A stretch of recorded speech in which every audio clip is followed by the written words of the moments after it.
mm, jueves 19, como dijo el pastor, jueves 19 de diciembre, próximo a terminar el año. Y en verdad que a pesar de lo ajetreado que son estas fechas y que de repente tanto correr, tanta cosa ya terminando el año, igual a pesar de que es un correr, también la gente anda como muy apresurada, pero también es un tiempo de alegría, mucha alegría, ¿cierto? El otro día compartíamos cuando los pastores vinieron a vernos, de que en cierta forma la Navidad es como una fiesta bien alegre, los niños celebran, la gente anda como contenta, y igual es una señal po, del tiempo que vivimos y también de que el Señor vino a nacer. Lo importante es que Él nazca siempre en nosotros pues, y también en aquellos que podemos compartirle, ese es el fin de la Navidad. Así que vamos a compartir el estudio de hoy. Seguimos con el libro de Juan, capítulo 8. La semana pasada quedamos en el versículo 26. Hoy día vamos a darle continuidad al versículo 27 en adelante. Y vamos a compartir igual cosas interesantes y cosas que quizás ya sabemos, pero vamos a profundizar un poquito más. Así que antes de todo vamos a orar, vamos a presentarle al Señor este tiempo que vamos a compartir, que sea un tiempo de mucha bendición y que Él pueda iluminarnos, que Él pueda iluminar nuestro entendimiento y que la palabra pueda resplandecer sobre nuestro corazón. Si el enemigo busca algo es que nosotros seamos ignorantes. Dice que si el evangelio, si la palabra, el evangelio, la palabra está encubierta, entre los que se pierden está encubierta. A quienes, dice el Dios de este siglo, les cegó el entendimiento para que no les resplandezca la luz del evangelio de la gloria de Cristo. ¿Qué es lo que quiere el enemigo? Que nosotros seamos gente velada. Mientras seamos cristianos que no conocen la palabra, somos cristianos que quizás no podemos madurar, no podemos crecer. Porque lo único que nos hace crecer es la palabra. Podemos tener manifestación, hablar en lengua, creer en las profecías, en las danzas, creer en todas esas manifestaciones y tener experiencias súper bonitas en el Señor y son un privilegio, son una bendición, nos edifican. Pero solo hay una cosa que nos hace crecer y esto es la palabra, ¿cierto? Por eso el apóstol Pedro decía, desead como niño recién nacido en la leche espiritual, no adulterado, la palabra, esa es la palabra no adulterada, la verdadera, la que proviene de Dios, la leche espiritual no adulterada, para que por ella crezcamos para salvación. En la salvación crecemos por la palabra. Así que vamos a orar, vamos a pedirle al Señor que nos bendiga, que este tiempo que dedicamos, Él nos guíe y sea bendiciéndonos en todo lo que hagamos. Padre, te damos gracias, Señor, por poder dedicar, Dios mío, este tiempo. Gracias porque quizás que hay situaciones que a veces nos impiden poder estar, nos impiden poder, Señor, cumplir y poder estar y, Señor, quizás tantas cosas que quizás se oponen a que nosotros nos dediquemos a estudiar la palabra, porque cuando estudiamos tu palabra, Señor, somos iluminados, en tu palabra somos fortalecidos, animados. Señor, que este tiempo que podamos dedicar, Dios mío, pueda ser un tiempo de bendición. Necesitamos, Señor, acercarnos a ti, al trono de tu gracia, Señor, al trono, Señor, de tu gracia para hallar oportuno socorro, socorro para nuestra alma, Señor, socorro para nuestra vida. Bendice este tiempo, Señor, esta hora que vamos a dedicar para estudiar, que tu palabra pueda correr y ser glorificada, Señor, y pueda, Señor, abrir la vista de nuestro entendimiento, que tu palabra pueda iluminar nuestro camino y también, Señor, pueda resplandecer sobre nosotros. Gracias por cada uno de mis hermanos que están y se dan cita, Señor, cada día de estudio, Señor, y dedican un tiempo para acercarnos a tu palabra y también para aquellos que puedan verlo, Señor, a través de un video, a través de las redes sociales o a través de cualquier canal, Señor. Gracias por todo lo que tú vas a darnos, Señor, esta tarde, esta noche. Bendice tu palabra en nosotros, Señor, te lo rogamos en el nombre de Jesús. Amén. Amén. Cierto, vamos, como decimos, vamos a volver al libro de Juan, capítulo 8.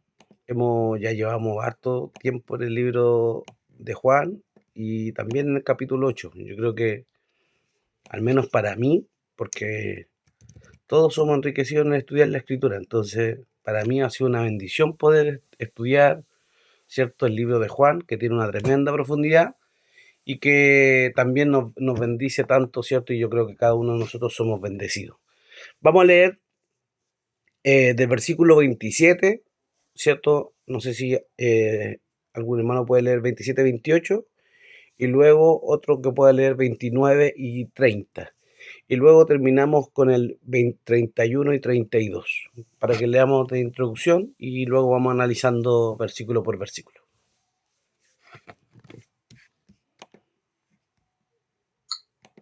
27 y 28. Pero no entendieron que les hablaba del Padre. Les dijo pues Jesús: cuando hayáis levantado al Hijo del Hombre, entonces conoceréis que yo soy, y que nada hago por mí mismo, sino que según me enseñó el Padre, así hablo. ¿Digo? 29 y 30. Sí. Sí. Que porque... ¿Está bien? Sí. Ya. Porque el que me envió conmigo está. No me ha dejado solo el Padre, porque yo hago siempre lo que le agrada. Hablando él estas cosas, muchos creyeron en él. Hablando él estas cosas, muchos creyeron en él. Amén. ¿Y el 31 y 32? Dijo entonces Jesús a los judíos que habían creído en él: si vosotros permaneciereis en mi palabra, seréis verdaderamente mis discípulos, y conoceréis la verdad, y la verdad os hará libres. Amén. Bueno,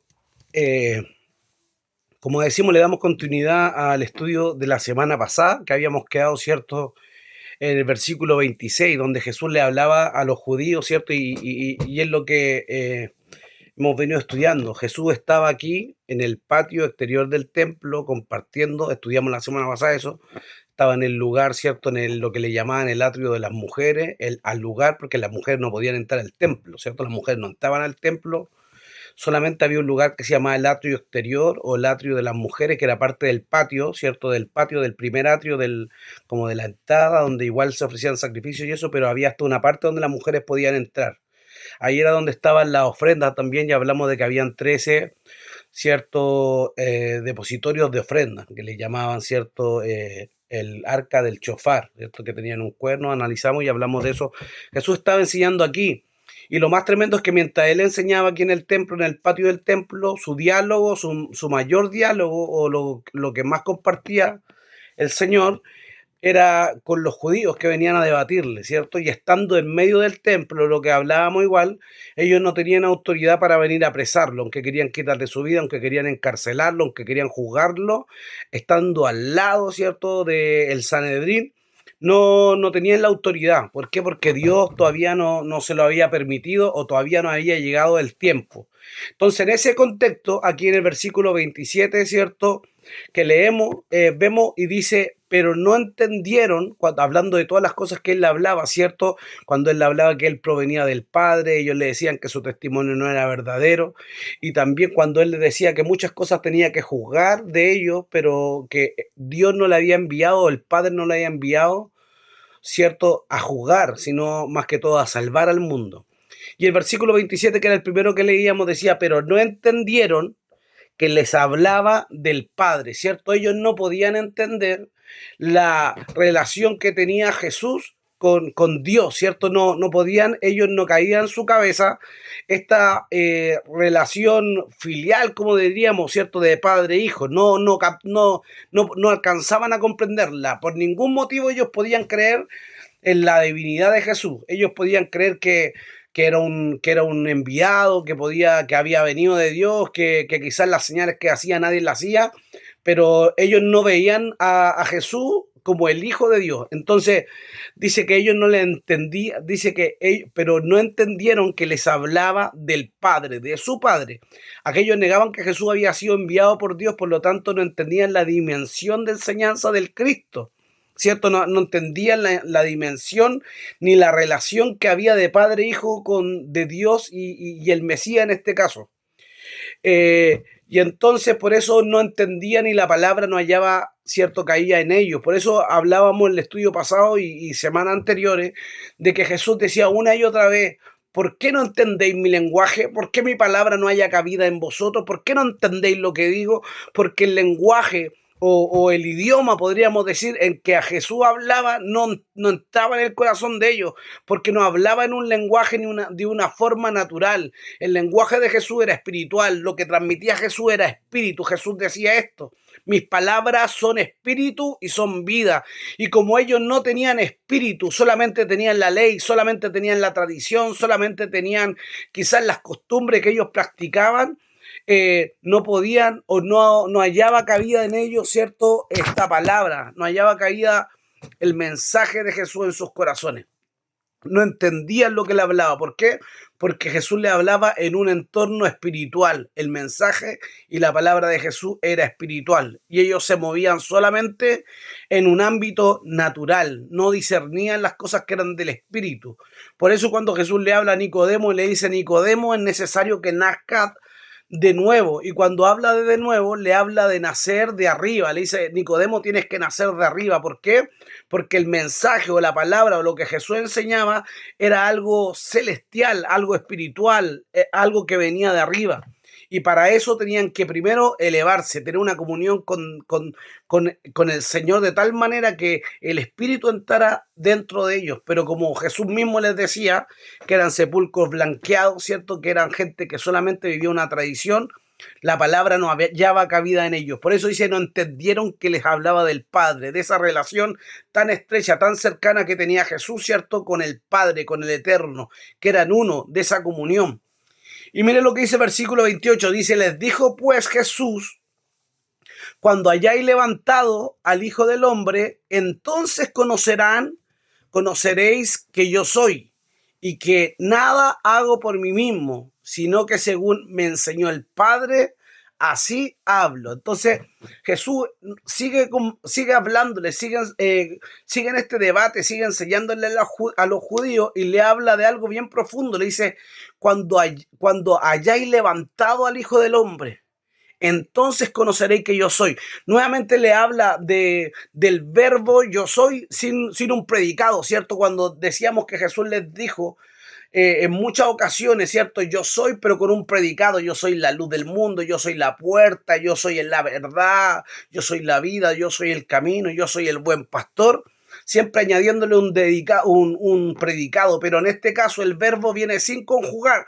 Yo soy. Cuando hayáis levantado, le dice Jesús, al Hijo del Hombre, entonces entenderán, entonces conocerán que yo soy.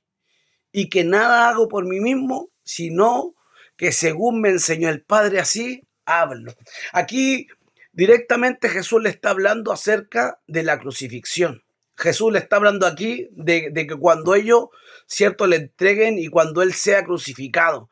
Cuando Él sea crucificado, lo que Jesús le está diciendo: cuando yo sea levantado, cuando yo sea crucificado, verdaderamente verán y conocerán que yo soy. Cuando yo venza la muerte, cuando yo resucite, cuando me levante del sepulcro, ustedes se darán cuenta de que mi palabra es verdadera, de que todo lo que os he dicho es real, ¿cierto? De que yo no vengo por mi propia cuenta, sino que hablo y hago todo lo que el Padre me envió a hacer. Eso hago, según el Padre me ha dicho. De esa forma hago, según el Padre me ha hablado, de esa forma hablo. Entonces, cuando levanté, cuando veáis, ¿cierto?, cuando hayáis levantado al Hijo del Hombre, entonces conocerán que yo soy. Para el evangelista o para Juan, ¿cierto? Como hemos compartido anteriormente, la crucifixión o la cruz no es una tragedia en la vida de Jesús. La cruz no era una derrota, no era una tragedia, no era una pérdida que él haya tenido, sino muy por el contrario. La cruz lo que representa es la exaltación del Verbo encarnado, lo que representa es la exaltación del Hijo de Dios, la exaltación y el proceso quizás más crucial en toda la vida, en todo el ministerio del Mesías, ¿cierto? La crucifixión es el proceso quizás más difícil, pero también es el proceso de exaltación para el Hijo de Dios. Tiene una tremenda proyección. Primero, una proyección hacia la muerte, ¿cierto? Él va a la muerte, pero también con la muerte viene su glorificación. Junto con la muerte, con la debilidad y con todo lo que es cargar con el pecado, viene también la glorificación del Hijo del Hombre. Entonces la cruz, primero que todo, no era una derrota. Muchos pueden ver, ¿cierto?, la entrega a la muerte, la entrega a la muerte de Jesús como una derrota, como una victoria del enemigo. Pero sin embargo, lo que es el resultado de todo el ministerio, y lo más tremendo es la exaltación del Hijo del Hombre. Tengo un comentario, dice: la entrega a la muerte no era el resultado de la victoria de sus enemigos sobre él, sino la realización de la voluntad soberana establecida para salvación desde antes de la creación del mundo. Es tremendo, porque quiere decir que la cruz no fue el término de su ministerio, sino que fue el comienzo de la glorificación del Mesías. fue el comienzo de la victoria, fue el comienzo de todo lo que Dios tenía para el hombre, la salvación, redención, victoria, derramamiento del Espíritu, nuevo nacimiento y vida eterna. Todo eso vino como resultado a la cruz. Por lo tanto, la cruz no fue una derrota en ningún sentido, sino la exaltación del verbo, ¿cierto? O del cordero, del siervo enviado por Dios. Hay un versículo que está aquí en el libro de Isaías, capítulo 52, en el versículo 13. Vamos a leer ese versículo, Isaías 52, 13.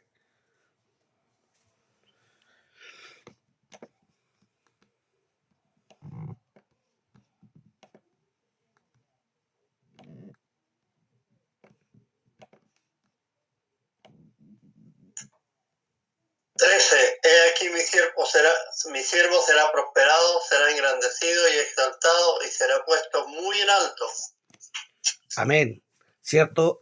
He aquí mi siervo será prosperado, será engrandecido y exaltado y será puesto muy en alto. Este es cierto los sufrimientos del siervo de Jehová, o los sufrimientos del siervo, o el cántico del siervo sufriente. Luego viene Isaías 53, cierto, que todos lo conocemos.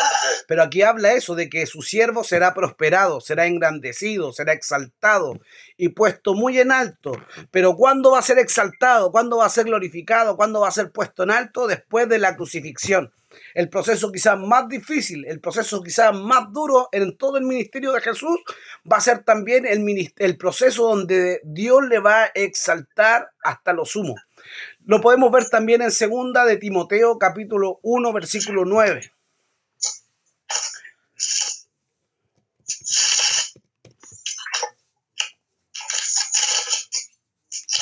Jesús les dice eso, ¿cierto? Cuando hayáis levantado al Hijo del Hombre, ¿cierto? Cuando lo veáis, cuando me hayáis crucificado, eso es lo que Jesús le está diciendo, ¿cierto? Cuando hayáis levantado al Hijo del Hombre, entonces conocerán que yo soy. Y vemos que todas estas cosas vienen como resultado de la crucifixión. 2 de Timoteo 1:9. ¿Cómo dice? Él nos salvó y llamó con llamamiento santo, no conforme a nuestras obras, sino según el propósito suyo y la gracia que nos fue dada en Cristo Jesús antes de los tiempos de los siglos. Amén, ¿cierto? ¿Quién nos salvó? ¿Cómo dice el versículo 8?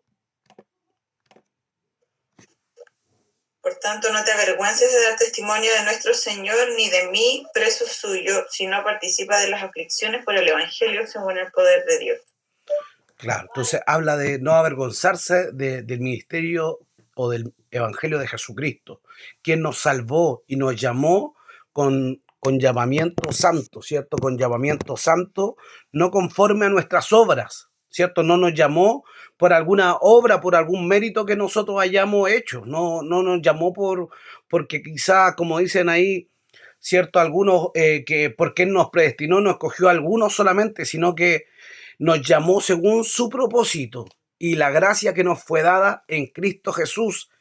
Y lo más tremendo que dice que la gracia que nos fue dada antes de los tiempos de los siglos, está hablando de la eternidad. Cuando habla que la gracia que nos fue dada antes de los tiempos de los siglos, está hablando que antes de que el hombre quizás cayera, Dios ya tenía un plan de redención. Antes que Adán y Eva pecaran, ¿cierto? Como dijimos que la primera promesa de redención venía en el libro de Génesis capítulo 3, versículos 15 y 16, el plan de salvación, de redención ya venía desde antes de esto. La eternidad Dios ya había preparado, ¿cierto?, a su Hijo para redimir. Sabía que el hombre iba a pecar, y no solo el hombre, porque la redención no vino solamente para la tierra, para el hombre. Jesús también tuvo que redimir el cielo, ¿cierto? Porque también los ángeles también se rebelaron, ¿cierto? Y también tuvo que Jesús ser un redentor para la tierra y para el cielo. Entonces, esto se preparó todo desde antes de los tiempos de los siglos. En la eternidad Dios ya había guardado y ya había apartado a su Hijo como expiación por el pecado de la humanidad. Tremendo. Entonces nos salvó con un llamamiento santo, no conforme a nuestras obras, sino según su propósito y según la gracia que nos fue dada desde la eternidad. Primera de Pedro, capítulo 1, versículos 18 y 20, también habla acerca de esto, de que cuando el Mesías es levantado, también nosotros somos rescatados, somos redimidos. Primera de Pedro, capítulo 1, versículo 18 al 20.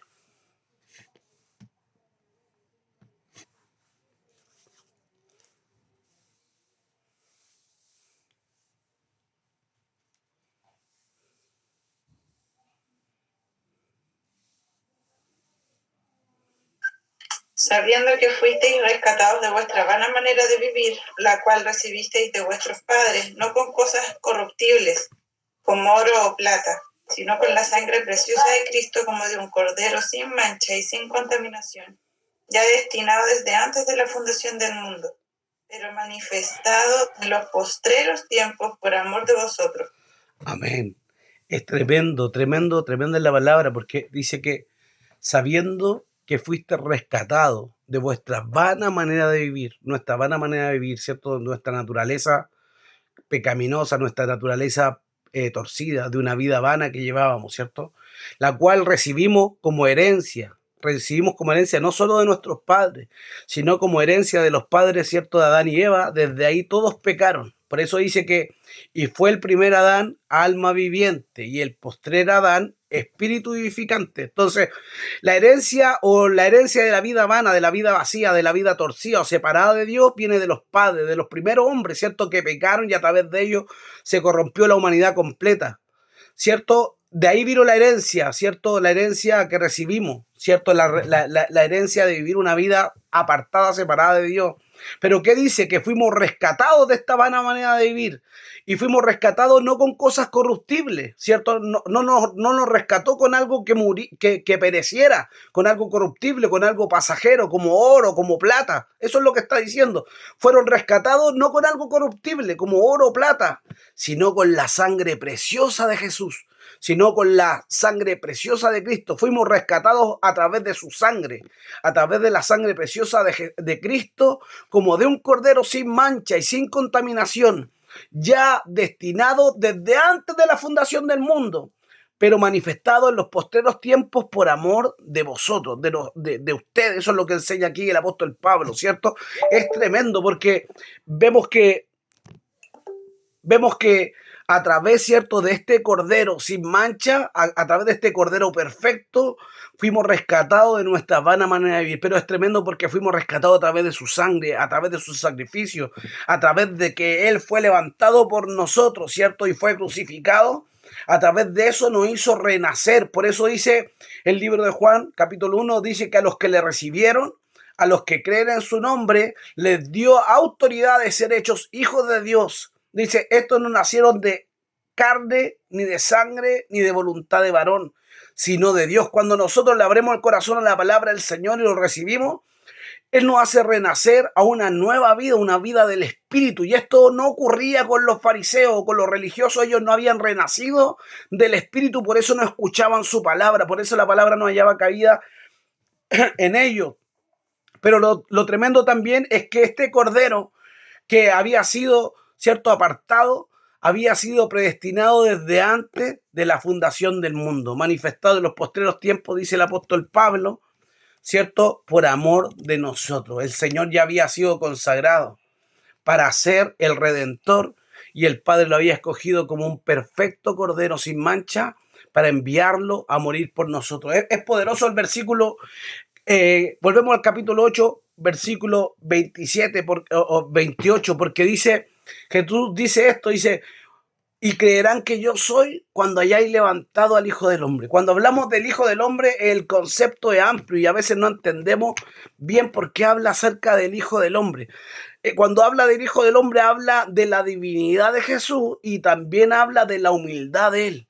Y que Él representa, ¿cierto?, el hombre o el hijo de la humanidad, ¿cierto? El hijo del hombre. Por eso habla del Ben Adán, ¿cierto? El hijo de la humanidad, el hijo del hombre.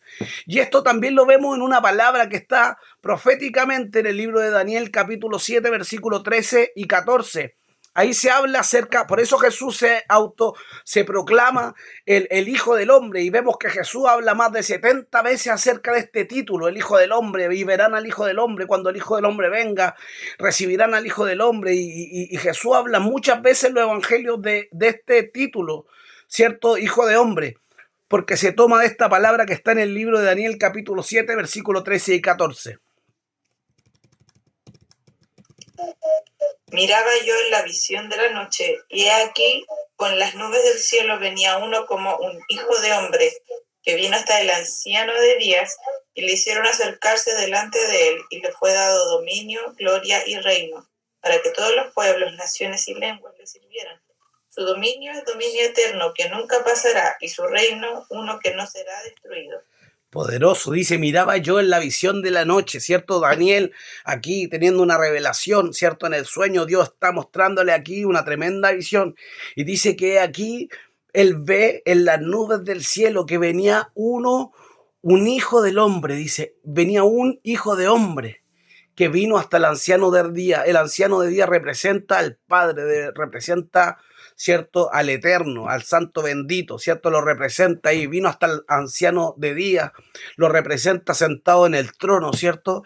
Y dice, y le hicieron acercarse delante de él. ¿A quién? Al Hijo del Hombre. Hicieron acercarse delante del anciano de día. Y le fue dado dominio, gloria y reino, ¿cierto? Al Mesías, al Hijo del Hombre, le fue dado dominio, gloria y reino para que todos los pueblos, naciones y lenguas le sirvieran. Su dominio es sempiterno, un dominio eterno, ¿cierto? Que no pasa, ¿cierto? Y su reino, uno que nunca será destruido. Entonces, por eso aquí Jesús siempre se atribuye, ¿cierto?, este título del Hijo del Hombre, y creerán que yo soy cuando vean al Hijo del Hombre levantado, ¿cierto? Como dice también en el libro de Juan capítulo 3, dice, porque así como Moisés levantó la serpiente en el desierto, así es necesario que el Hijo del Hombre sea levantado, ¿cierto? El Hijo del Hombre, este título que habla del Mesías, que va a tener un dominio siempre eterno y que también, ¿cierto?, será levantado y glorificado por el Señor. También vemos la exaltación del siervo sufriente, lo vemos en Filipenses capítulo 2, versículo del 8 al 11. Filipenses capítulo 2, versículo del 8 al 11. En ningún caso la cruz es la derrota del Mesías, ¿cierto? En ningún caso la cruz es un símbolo de debilidad, sino muy por el contrario, es la exaltación del siervo sufriente. Filipenses 2. 8 y 11. Del 8 al 11. Del 8 al 11. Estando en la condición de hombre, se humilló a sí mismo, haciéndose obediente hasta la muerte y muerte de cruz. Por lo cual Dios también le exaltó hasta lo sumo y le dio un nombre que es sobre todo nombre, para que en el nombre de Jesús se doble toda rodilla de los que están en los cielos y en la tierra y debajo de la tierra, y toda lengua confiese que Jesucristo es el Señor, para gloria de Dios Padre. Amén, ¿cierto? Y estando en la condición de hombre, ¿cierto? Dice que no estimó el ser igual a Dios como cosa a que aferrarse, ¿cierto? Dice que no estimó el ser igual a Dios como cosa a que aferrarse, sino que se hizo humilde, se hizo obediente hasta la muerte y muerte de cruz. Y estando en la condición de hombre, se humilló a sí mismo, haciéndose obediente hasta la muerte. Y no cualquier muerte, porque podía haber muerto quizás de otra forma, pero la muerte fue a través de la muerte de cruz. Sabemos que a través de la cruz solamente ya el hecho de ser crucificado era ser considerado un maldito. Todo aquel que moría, ¿cierto?, en una cruz o moría crucificado era considerado un maldito. Es decir, que él se humilló a tal forma que se hizo maldito por nosotros. Se hizo maldición para hacer bendición por nosotros. Por lo cual, dice, Dios también le exaltó hasta lo sumo, hasta lo más inmenso, hasta lo más alto, ¿cierto? Y le dio un nombre que es por sobre todo nombre, para que en el nombre de Jesús se doble toda rodilla de los que están en los cielos y en la tierra y debajo de la tierra, y toda lengua confiese que Jesucristo es el Señor, para gloria de Dios Padre, ¿cierto? Se le dio un nombre que es por sobre todo nombre, para que en el nombre de Jesús se doble toda rodilla, todos confiesen. Llegará el día en el que todos confesarán que Jesucristo es el Señor, y cuando sea su retorno, toda rodilla tendrá que doblegarse, y aún los que le negaron y le rechazaron tendrán que verle cara a cara y ver cómo el Señor lo exalta para su gloria, ¿cierto? Dios lo exalta para su gloria. Volvemos al capítulo 8, al versículo 29. Juan capítulo 8, versículo 29. Vemos que a través de la cruz no fue, ¿cierto?, una derrota de Jesús, sino que muy por el contrario, fue lo que le dio un nombre por sobre todo nombre, fue lo que le trajo la victoria. A veces nosotros vemos los tiempos difíciles, los tiempos de prueba, los tiempos de debilidad como nuestra término, pero a veces es donde Dios más está preparándonos para promovernos, para glorificarse en nosotros y para exaltarnos también. Humillados bajo la poderosa mano de Dios, y Él los exaltará cuando fuere tiempo. Juan capítulo 8, versículo 29, dice, porque el que me envió conmigo está, no me ha dejado solo el Padre, porque yo hago siempre lo que le agrada. ¿Qué es lo que Jesús dice? Que el Padre no lo ha dejado solo, está con Él, ¿cierto? Vemos cómo la divinidad, estando en el trono y al mismo tiempo estando en el Hijo, ¿cierto? A veces muchos cuestionan, ¿cierto?, la divinidad de Jesús porque hablan de que es imposible que fueran dos dioses y es imposible que se hablara a sí mismo. No, hablan de que algunos dicen de manera como irrisoria o burlesca que Dios era ventríloco porque estando en la cruz el Padre estaba hablando. Entonces, pero aunque estaba en la condición de hombre, seguía siendo el Dios que habitaba en todo lugar y estaba en todo lugar. Y entonces Jesús dice, el Padre está conmigo, nunca me ha dejado solo, porque yo siempre hago lo que le agrada, siempre hago su voluntad. Dios siempre estaba con el Hijo, estaban unidos, eran uno en una comunión eterna, ¿cierto? Siempre estuvieron juntos. Incluso en el proceso, como hablábamos recién, de la crucifixión, que pareciera que es el tiempo más difícil o que pareciera que fuera el tiempo más complicado para Jesús, ¿cierto? En su crucifixión, que hay un momento donde Él clama, ¿cierto? Y dice, Padre, Padre, ¿por qué me has abandonado? Pareciera como que Dios se aparta de él, pero aún en ese tiempo donde él se siente que el Padre se aparta de él, Dios no lo deja solo por su condición en su condición de hijo, sino que al cargar todo el pecado de la humanidad, por un momento tuvo que quizá apartarse de él, pero seguía amándole, seguía sosteniéndole. Mire, veámoslo, eso está en el libro de Mateo, capítulo 27, versículo 46. Mateo 27, 46.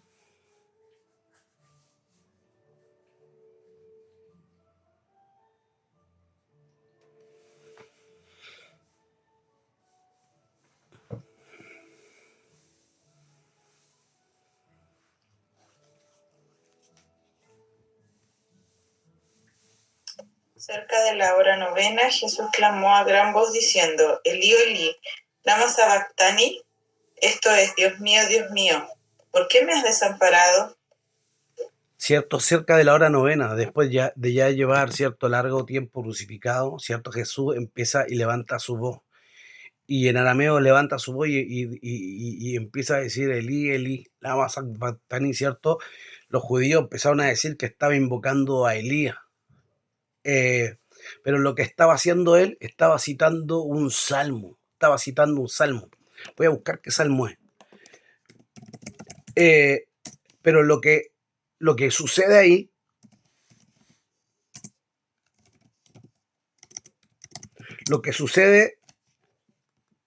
ahí, es que Dios no se separa de Jesús porque Jesús, cierto, hubiera pecado. No es que lo deje solo porque quizá él falló o porque se apartó de él porque hubiera hecho algo mal, sino que por un momento se aparta de Jesús porque él había cargado, ¿cierto? Todo el pecado del hombre lo había cargado en la cruz, lo había cargado en él.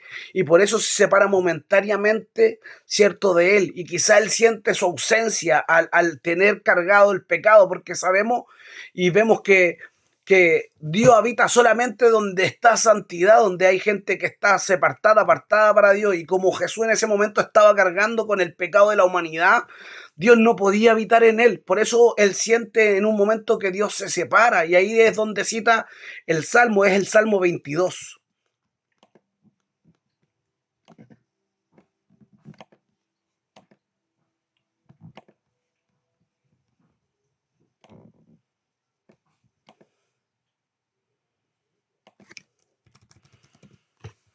El versículo 1 dice, Dios mío, ¿por qué me has desamparado? ¿Por qué estás tan lejos de mi salvación y de las palabras de mi clamor.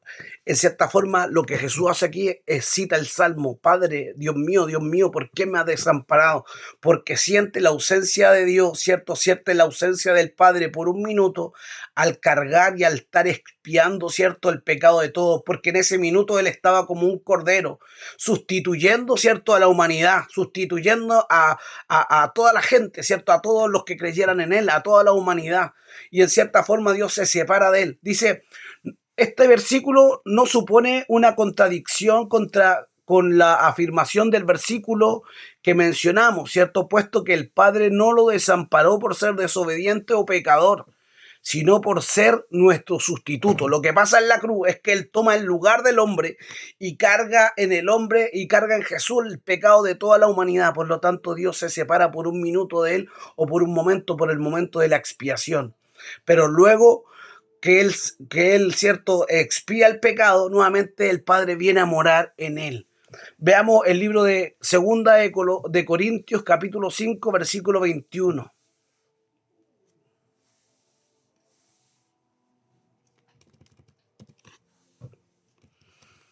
Ahí vemos un motivo por el cual el Padre en un minuto se separa de Él, ¿cierto? Porque en ese instante estaba depositando todo el pecado de la humanidad en este Cordero sin mancha, en este Cordero perfecto.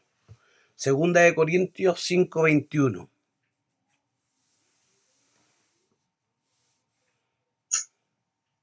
Al que no conoció pecado, por nosotros lo hizo pecado, para que nosotros fuésemos hechos justicia de Dios en él.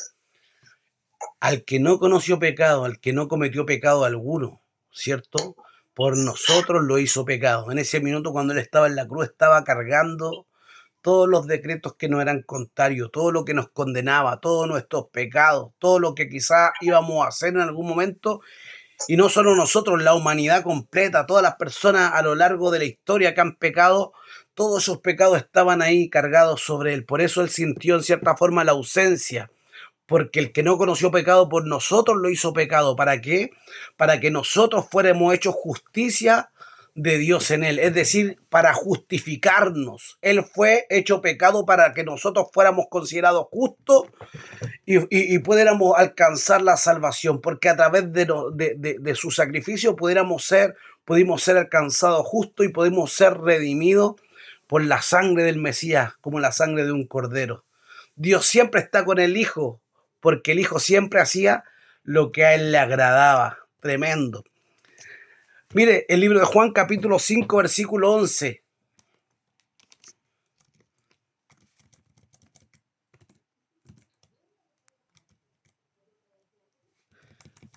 Dice que Jesús siempre hacía lo que al Padre le agradaba, ¿cierto? ¿Qué es lo que al Padre le agradaba? 5:11 dice. Sí. Él le respondió, el que me sanó, él mismo me dijo, No. toma tu lecho y anda. 15:10, perdón, pastora, era 15:10. 10. Entonces los judíos dijeron, No, 15. El 15. Había dicho yo 5:11 y era el 15:10. 15:10. Sí. 15. Ay, sí, ya, 15:10. Dice, si guardáis mis mandamientos, permaneceréis en mi amor, así como yo he guardado los mandamientos de mi Padre y permanezco en su amor. Si guardáis mis mandamientos, permanecéis en mi amor, así como yo he guardado, ¿cierto?, los mandamientos de mi Padre. Él permanecía en amor, en su amor. ¿Por qué? Porque guardaba los mandamientos de su Padre. Más adelante dice, el que me ama es aquel que guarda mi palabra. Mira, anoten 3 versículos que vamos a mencionar, pero no nos vamos a buscar para no alargarlo. Está en el Juan capítulo 4, versículo 34, Juan capítulo 5, versículo 30 y Juan capítulo 6, versículo 38. Ahí habla acerca de guardar los mandamientos, de guardar la palabra, de permanecer en el amor y de también guardar y amar a Dios, ¿cierto?, al cumplir su palabra. Dice, es necesario entender claramente que el Hijo fue abandonado para poder realizar la obra redentora que exigía la experiencia de la muerte espiritual. Pero eso no disminuyó en nada el amor que el Padre manifestaba por Él, puesto que a causa de una obediencia suprema hasta la muerte, el Padre le ama con toda la intensidad que el infinito amor de Dios es capaz. Es la consecuencia propia de lo que representa la relación trinitaria, eterna entre el Padre y el Hijo. Entonces, aunque por un minuto quizás se separó de él, se apartó de él, ellos seguían eternamente unidos. ¿Por qué? Porque Jesús siempre hacía lo que el Padre, cierto, le agradaba, lo que el Padre le mandaba. Tremendo. Volvemos al libro de Juan capítulo 8, el versículo 30. Dice, hablando él estas cosas, muchos creyeron en él. ¿Cierto? Hablando él estas cosas, muchos creyeron en él. Cuando habla de que muchos creyeron en él, está hablando de que muchos judíos, muchos de los que estaban debatiendo, creyeron en Jesús, creyeron en que efectivamente era el enviado de Dios. Este creer no representa un creer como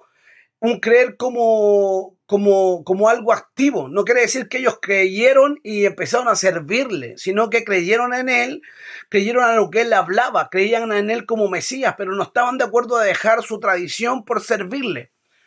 Eso lo vemos también en el capítulo 14 de Juan, versículo 1.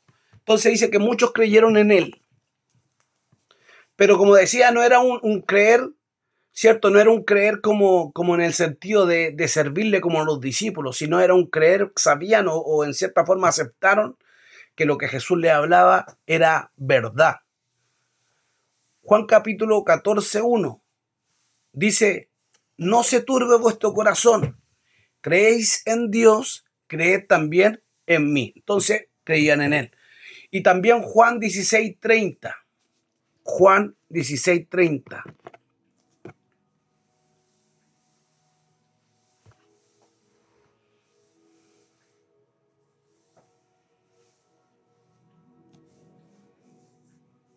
Ahora entendemos que sabes todas las cosas y no necesitas que nadie te pregunte.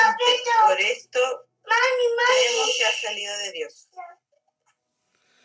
Sí, entonces esto es lo que decían los judíos, ¿cierto? Los judíos, cuando hablamos de judíos, los religiosos, ¿cierto? Los que guardaban la tradición. Ahora entendemos que sabes todas las cosas y no necesitas que nadie te pregunte. Por eso creemos que has salido de Dios. Jesús le respondió, ahora creéis.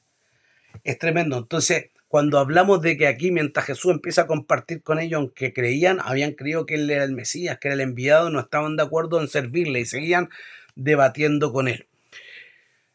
El versículo 31 dice, dijo entonces Jesús a los judíos que habían creído en él. Cuando hablamos de judíos, hablamos de, ¿cierto?, los religiosos. No hablamos de gente del vulgo, gente normal. Estamos hablando que muchos judíos religiosos, fariseos, escribas, estaban creyendo en él. Entonces dijo entonces Jesús a los judíos que habían creído en él, si vosotros permanecéis en mi palabra, seréis verdaderamente mis discípulos. El versículo siguiente dice, y conoceréis la verdad y la verdad os hará libre. Pero aquí el versículo 31 Jesús empieza a hablarle, ¿cierto?, a esos judíos que habían creído en él y le empieza a hablar, si ustedes permanecen en mi palabra, si ustedes permanecen en lo que yo les enseño, si ustedes permanecen en mi enseñanza, en la palabra, serán verdaderamente mis discípulos.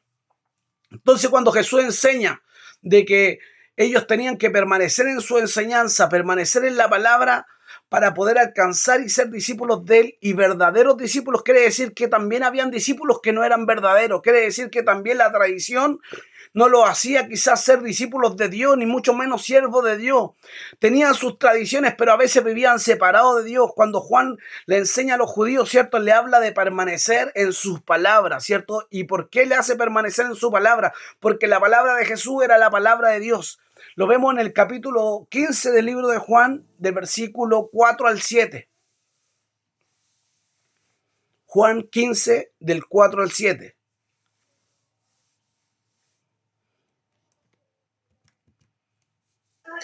Permaneced en mí y yo en vosotros, como el pámpano no puede llevar fruto por sí mismo si no permanece en la vid, así tampoco vosotros, si no permanecéis en mí. Yo soy la vid, vosotros los pámpanos. El que permanece en mí y yo en él, este lleva mucho fruto, porque separados de mí nada podéis hacer. ¿Hasta el 7? Sí. El que en mí no permanece será echado fuera como pámpano y se secará. Y los recogen, y los echan en el fuego y arden. Si permanecéis en mí y mis palabras permanecen en vosotros, pedid todo lo que queréis y os será hecho. Amén. Entonces Jesús aquí le habla eso, de permanecer en Él, de permanecer en su palabra, ¿cierto? De permanecer como la vid, ¿cierto? Como los pámpanos permanecen en la vid. Cuando yo hablaba de pámpanos, decía, ¿qué son los pámpanos? Los pámpanos son como esas partes del, ¿cómo se llama la uva? De la parra, ¿cierto? Eso es como, los pámpanos son como esos racimitos que empiezan a salir de la parra y que están como floreciendo, ¿cierto? Si estos pámpanos, ciertos racimitos no permanecen en la vid, ¿cierto? Perecen, se caen y no dan fruto. Pero Jesús le enseña, ¿cierto? Que permanezcan en Él, ¿cierto? Y si mis palabras permanecen en vosotros, pedirán todo lo que quieran y les será hecho. Libro de Primera de Juan, capítulo 4, versículo 16. Primera de Juan, capítulo 4, versículo 16.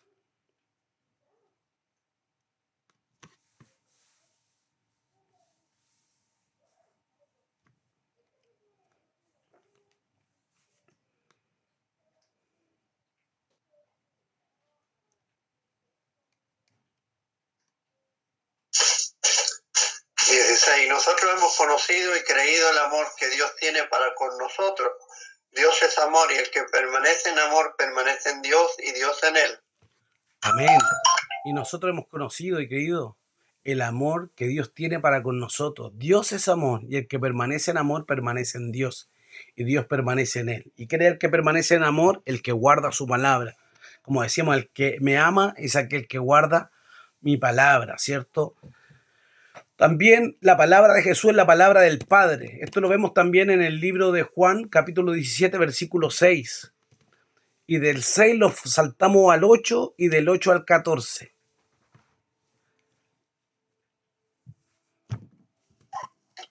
6, el 8 y el 14. He manifestado tu nombre a los hombres que del mundo me diste. Tuyos eran y me los diste. Y han guardado tu palabra. Porque las palabras que me diste les he dado y ellos las recibieron. Y han conocido verdaderamente que salí de ti y han creído que tú me enviaste. Yo les he dado tu palabra y el mundo los aborreció porque no son del mundo como tampoco yo soy del mundo.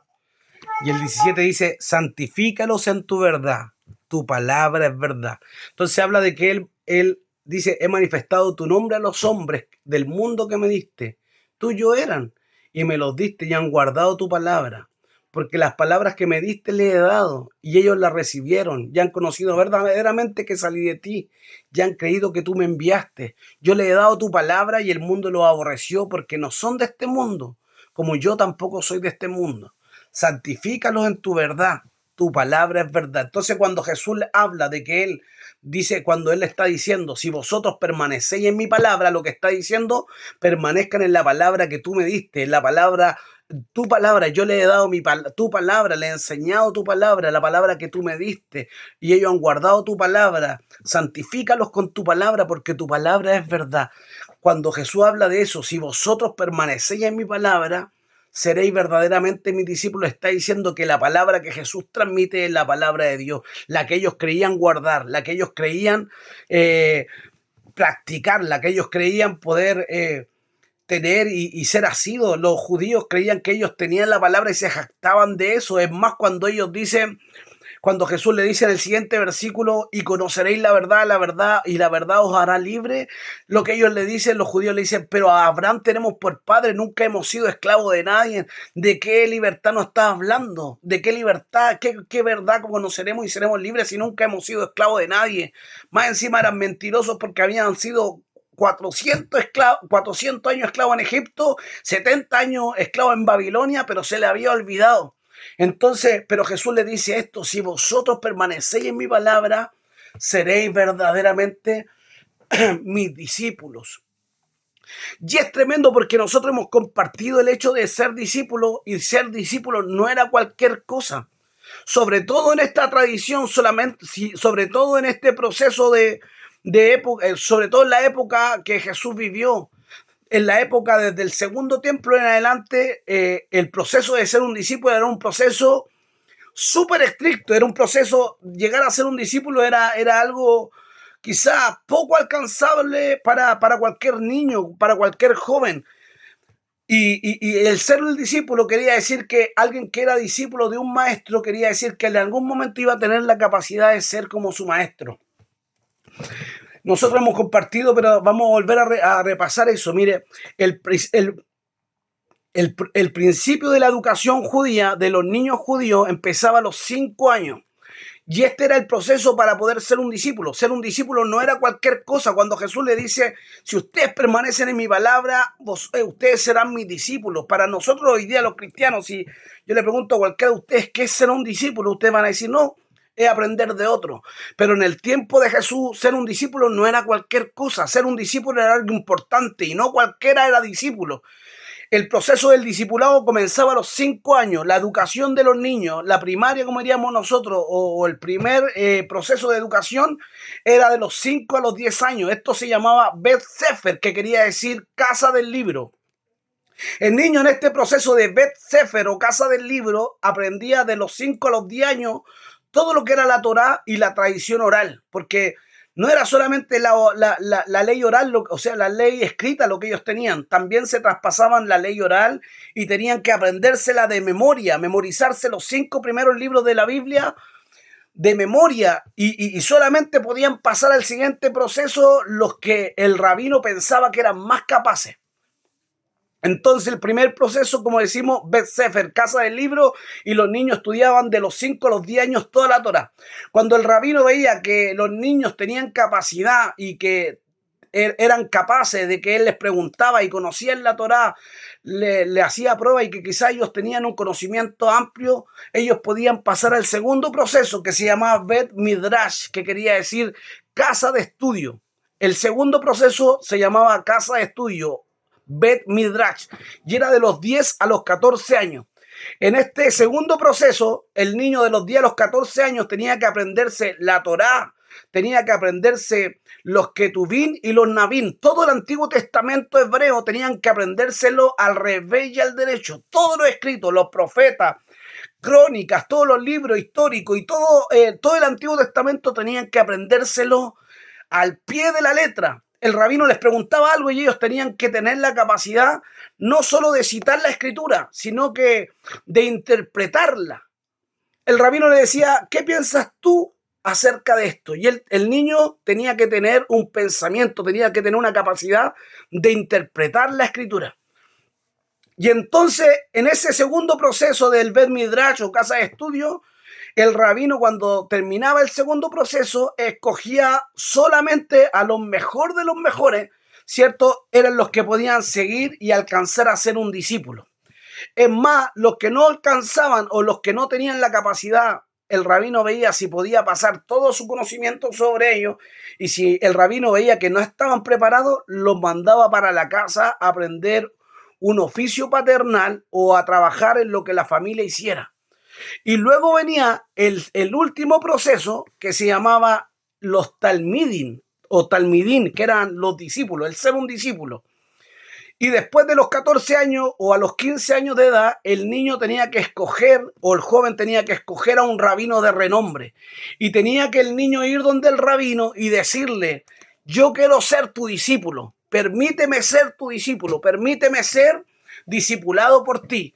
Y el rabino lo analizaba, lo interrogaba, le hacía unas preguntas y lo que el rabino decía o lo que el rabino veía en el niño era si estaba preparado para ser como él, si estaba preparado para ser como él, si estaba preparado para que él le transmitiera toda su enseñanza, todo lo que él sabía, todo su conocimiento. Y si el rabino lo aceptaba, le decía, sígueme. Y luego el niño dejaba de hacer todo. A los 15 años ellos dejaban su casa, su familia, dejaban todo lo que tenían y lo único que hacían era seguir al rabino. No era que solamente aprendieran lo que el rabino les enseñaba, sino que ellos andaban detrás del rabino día y noche, se quedaban donde él, estaban siempre con él. Dice que era tanta la cercanía que ellos tenían que andar tan cerca de su rabino para aprender cómo él actuaba, cómo se movía en la sociedad, cómo él enseñaba, cómo era, si era justo o no era justo, la sabiduría que tenía, que ellos decían que mientras más cerca estuvieran del rabino, el polvo que del rabino iba saliendo lo iba llenando de ellos. Y había un dicho que se practicaba, un dicho que ellos se enseñaban. Cuando se saludaban unos discípulos junto a otros, se decían que el polvo de tu rabino te bendiga, que el polvo de tu rabino te cubra. Entonces, es tremendo lo que es ser un discípulo. No era cualquier cosa, no era una situación, no era algo liviano el ser discípulo, era algo, tenían que ser solamente los mejores de los mejores, solamente los más capaces. Pero Jesús viene haciendo toda la diferencia, porque Jesús viene echando abajo toda esa capacidad o todo ese proceso de estudio. Aquí no era que los discípulos lo buscaron a él buscó a los discípulos y de hecho los pilló haciendo un oficio paternal. Quiere decir que en algún momento de su proceso fueron mandados para la casa por un rabino porque no eran los mejores de los mejores. Por eso cuando Jesús se acerca al mar y está Andrés y Simón, ¿cierto? Están pescando, están ahí a la orilla, están en una barca, están pescando y Jesús empieza a caminar por alrededor de la orilla. Jesús lo que era, no era como nosotros nos imaginamos, quizás no imaginamos un maestro, pero un maestro. Jesús era un rabino judío que andaba con su talí, que andaba con su manto, un rabino prestigioso judío. Y entonces cuando él le dice a estos jóvenes que estaban pescando, sígueme, por eso ellos dejan sus redes y le siguen. Por eso ellos dejan quizá la embarcación y empiezan a seguir, porque el ser un discípulo era como lo más alto de la sociedad judía. Quiere decir que en algún momento ellos iban a ser capaces de transformarse en rabinos. Y entonces Jesús viene escogiendo los más viles, los más despreciados. Había uno que estaba recaudando impuestos. El recaudador de impuestos era considerado ladrón, traicionero, lo peor de la sociedad porque trabajaba para Roma. Y viene Jesús, le dice a Leví, sígueme. El hombre deja la mesa de los tributos y si siguió a Jesús, entonces Jesús viene haciendo la diferencia. Jesús viene cambiando la tradición y echando abajo todo lo que el judaísmo de esa época había practicado.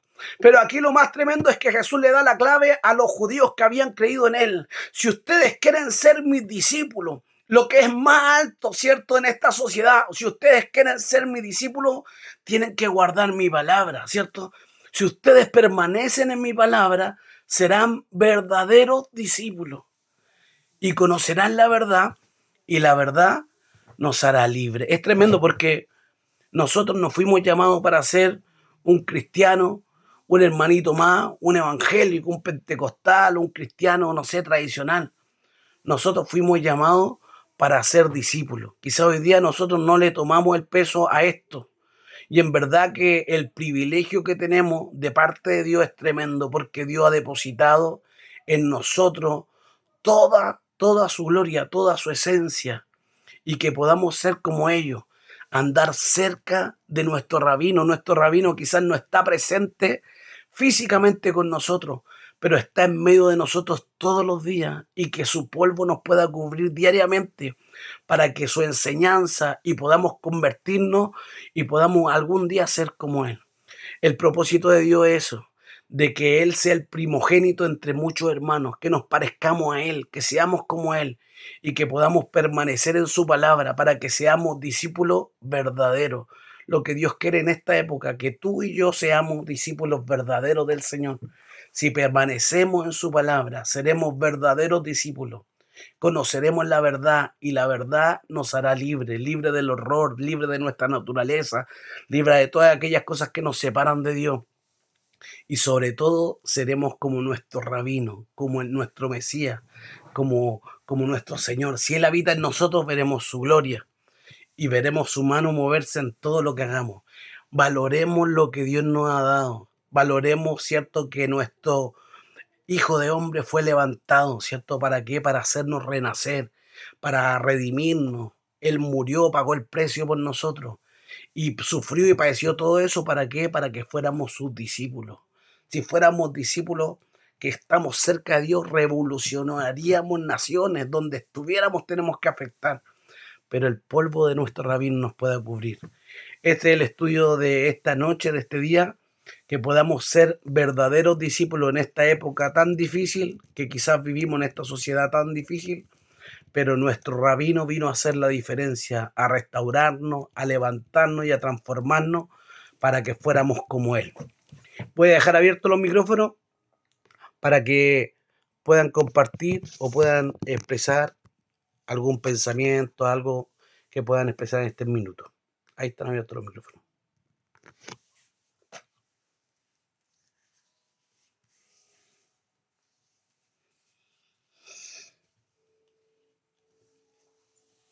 Bien, yo quiero resaltar lo que me llamó la atención porque tampoco había entendido muy bien. Y bueno, la palabra de Dios se va revelando todos los días cuando hayáis levantado al Hijo del Hombre.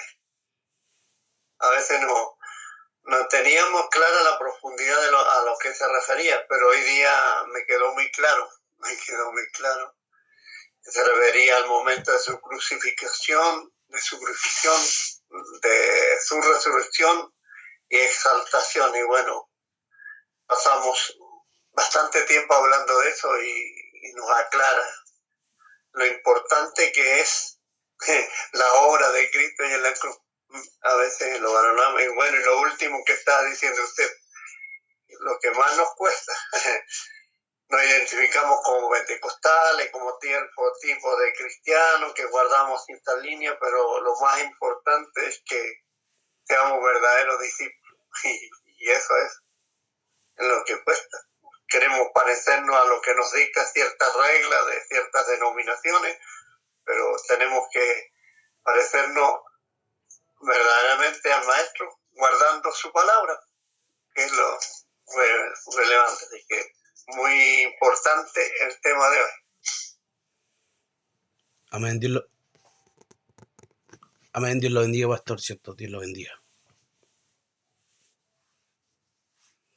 ¿Alguien más que quiera compartir unos minutos? Yo por acá. Me reflexionaba con respecto a los discípulos en dos partes importantes de nuestra vida. En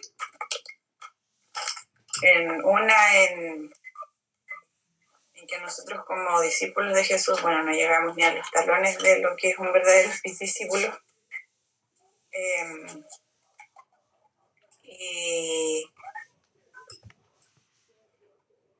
Pero estamos llamados a ser ejemplo dentro y fuera de la congregación. Estamos llamados a que nos vean como discípulos de Jesús. Todas aquellas personas que llegan a la iglesia y nos ven parados adelante o nos ven en el culto, y ellos generalmente todo lo filtran, todo lo escuchan, hasta a las comas de repente le sacan palabras, y es donde nosotros tenemos que demostrar el amor de Dios y demostrar que somos discípulos. Y en el otro sentido que lo pensaba es en el sentido de la crianza. A mí todo me hace sentido con la crianza donde estoy criando, y yo creo que es algo, me imagino que a todos los papás les pasó en algún momento, en que nosotros como discípulos de Jesús necesitamos criar discípulos igual. Criar discípulos. El Señor ya los creó para nosotros, para bendecirnos, pero está la tarea de nosotros, de que nosotros como papás y discípulos de Jesús, crear estos mini discípulos de Jesús desde pequeños, y que ellos puedan también entender este peso, esta responsabilidad de ser hijos de Dios. No solamente es decir, voy a la iglesia, no solamente decir, que mis papás son cristianos, sino que ellos adopten y hagan verdad, hagan vida la palabra del Señor.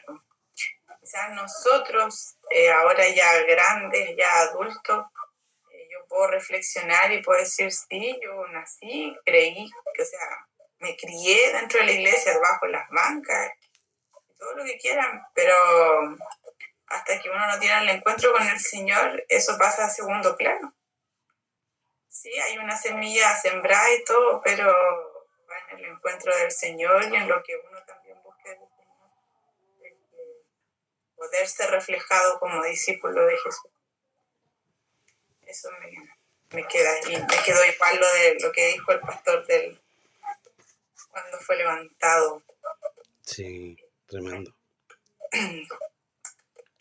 Tremendo eso de que podamos acercarnos constantemente, porque como decimos, nuestros hijos son imitadores de nosotros. Ellos van a ser como somos nosotros. Entonces, que podamos reflejarle a ellos que nosotros somos discípulos. Porque si nosotros somos discípulos, ellos van a ser discípulos. Con nuestro ejemplo, ellos van a ser siempre el vivo reflejo de lo que nosotros somos. Y también que podamos proyectar al mundo, ¿cierto? Que somos discípulos. Hay gente que le encanta tener título, tener cargo, pero que Dios nos ayude para que aprendamos a ser sus discípulos, para que proyectemos su imagen. Sí, que tremendo. No sé si alguien más quiere compartir algo, y si no, vamos a poner, ¿cierto?, la bendición en el estudio de hoy.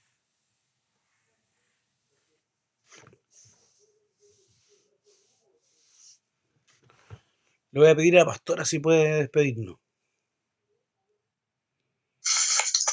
Amén. Padre Celestial, te damos gracias, Señor, en esta tarde por haber compartido este estudio, Señor, por haber compartido tu hermosa palabra, Señor, porque nuestro entendimiento cada día, Señor, se va abriendo, Señor. Y, Señor, gracias porque tu palabra es tan viva, Señor, se hace tan viva en nosotros porque se revela, Señor, a nuestras vidas. Gracias, Padre, por tu misericordia. Gracias, Señor, te damos por la vida de nuestro hermano Sergio. Sigue, Señor, ayudándolo, sigue usándolo, Señor. Y sigue a nosotros, Señor, cada día, Dios mío, moviendo nuestras vidas, sacudiendo nuestras vidas a través de tu palabra. Y como decía tu palabra, ayúdanos a ser verdaderos discípulos, Señor. Nos examinamos muchas veces y sí, Señor, es cierto, pensamos que tenemos mucho que aprender. Ayúdanos, Cristo de la gloria. Ayúdanos a ser humildes y a reconocer, Señor, que todavía nos falta mucho, pero a poner también, Señor, manos a la obra y a querer en nuestros corazones, sobre todas las cosas, ser un verdadero discípulo tuyo. Gracias por este estudio, gracias por los hermanos que pudieron estar. Bendícele en este tiempo y ayúdanos, Señor de la gloria, a cada uno, porque todos, Señor, todos en nuestras vidas tenemos cosas que cambiar y todos tenemos, Señor, esa conciencia de querer ser verdaderos discípulos tuyos. Te damos a ti la gloria, la honra y la alabanza en el nombre de Jesús. Amén. Amén. Amén. Que Dios le bendiga mucho. Dios lo bendiga mucho. Nos vemos el domingo. Amén. Nos vemos. Saludos. Dios le bendiga mucho. La vida. Dios le bendiga mucho. Chao. Bendiciones. Chao, Todos invitados. sí. Dios le bendiga mucho. Chau.